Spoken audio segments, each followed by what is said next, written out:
For a long time, many believed that the Code of Hammurabi, a collection of laws written around 1700 BCE by the king of Babylon, was the oldest recorded legal code in the world. But did you know there was an even older law? A law that not only dealt with justice but also registered the first social reforms in human history?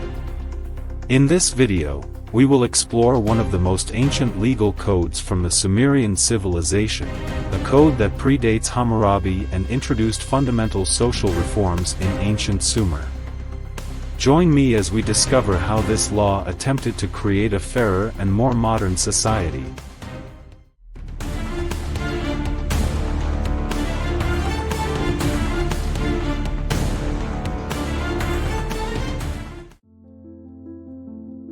The ancient Mesopotamian society consisted of different classes, each with its own role and importance. These classes included the ruling class, priests, nobles, artisans, farmers, and slaves. The ruling class, which consisted of the king and the royal family, sat at the top of the social hierarchy and held political and military power. Below them were the priests and nobles who played a significant role in religious and administrative affairs.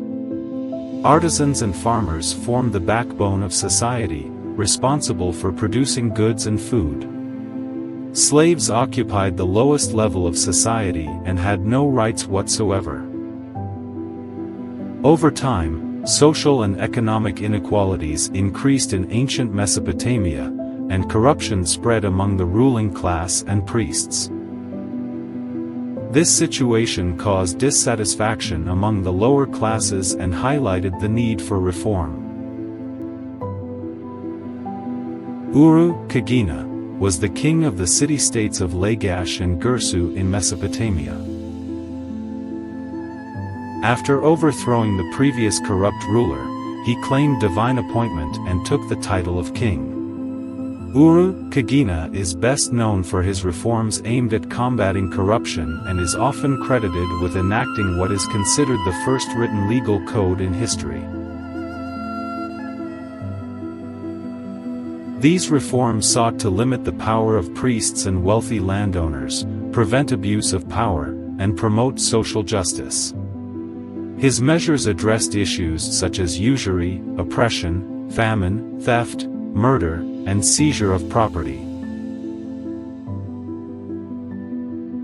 Urukagina exempted widows and orphans from paying taxes, declaring that the widow and the orphan were no longer at the mercy of the powerful man.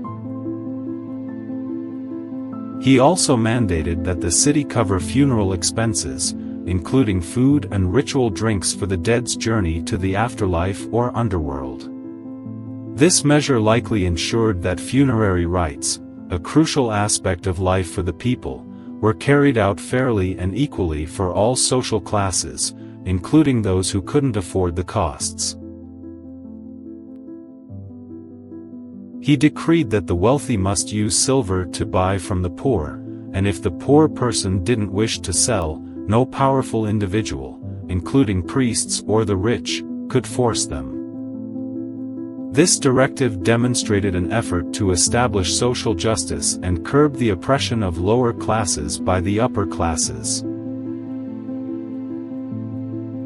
Despite Urukagina's apparent efforts to limit the excesses of the aristocratic class, it seems that noblewomen and royal women gained more influence and status during his reign compared to previous periods.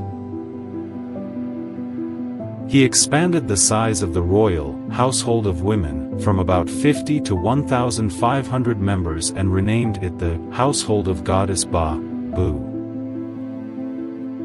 Additionally, he transferred ownership of large amounts of land confiscated from former priests to this institution and placed its management under the control of his wife, Shasha or Shag-Shag. Under Urukagina's reforms, the old tradition of women marrying multiple husbands was abolished. If a woman violated this law, she faced severe punishment, she would be stoned to death with stones inscribed with her crimes. In a fragmented text, Urukagina likely enacted another law stating that if a woman spoke improperly to a man, her mouth would be crushed with burnt bricks. In contrast, no similar law from Urukagina that outlines punishment for adultery by men has survived. The discovery of these fragments has led some modern critics to argue that these documents represent the first written evidence of the degradation of women. By enacting these laws, Urukagina attempted to provide social welfare and justice by curbing the power of the upper class. His reforms were so pioneering that, for the first time in Sumerian tablets, the word amagi, meaning freedom, was used.